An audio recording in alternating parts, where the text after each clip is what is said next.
Kottayam medical കോളേജിൽ കെട്ടിടഭാഗം തകർന്നുണ്ടായ അപകടത്തിൽ മരണപ്പെട്ട തലയോലപ്പറമ്പ് സ്വദേശിനി ബിന്ദുവിൻ്റെ മകൾ നവമി 21-നെ തുടർ ചികിത്സയ്ക്കായി കോട്ടയം മെഡിക്കൽ കോളേജ് ആശുപത്രിയിൽ പ്രവേശിപ്പിച്ചു.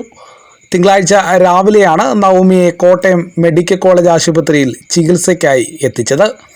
അത്യാഹിത ബ്ലോക്കിലെ CL3 വിഭാഗത്തിലാണ് നവമി ഇപ്പോഴുള്ളത്. ICU കിടക്ക ഉൾപ്പെടെ എല്ലാവിധ അത്യാധുനിക സൗകര്യങ്ങളുമുള്ള മുറിയാണ് നവമിക്കായി മെഡിക്കൽ കോളേജ് അധികൃതർ ഒരുക്കി നൽകിയിരിക്കുന്നത്. ന്യൂറോ സംബന്ധമായ അസുഖത്തെ തുടർന്നുള്ള ശസ്ത്രക്രിയയാണ് ഇനി നവമിക്ക് നടക്കാനുള്ളത്.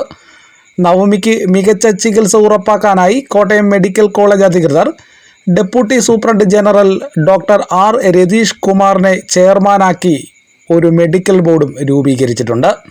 ന്യൂറോ സർജറി വിഭാഗം മേധാവി ഡോക്ടർ സതീഷ് ചന്ദ്രൻ, ഓർത്തോപീഡിക് മേധാവി doctor TG Jacob Thomas, physical and medical rehabilitation മേധാവി doctor Sreedevi Menon, anaesthesia and critical care മേധാവി ഡോക്ടർ ലത ജനാർദ്ദനൻ, മെഡിസിൻ വിഭാഗം മേധാവി ഡോക്ടർ TR രാധ എന്നിവരടങ്ങുന്നതാണ് മെഡിക്കൽ ബോർഡ്.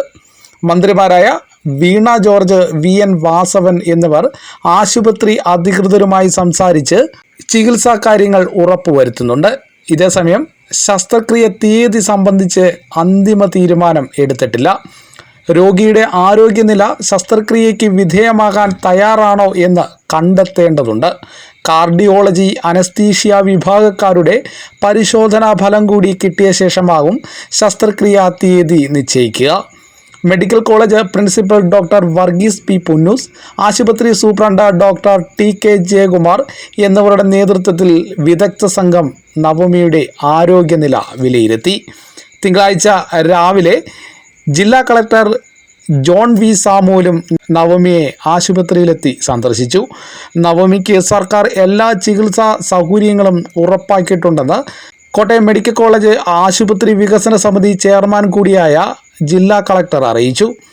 നവമിയുടെ ബന്ധുവുമായും അദ്ദേഹം സംസാരിച്ചു.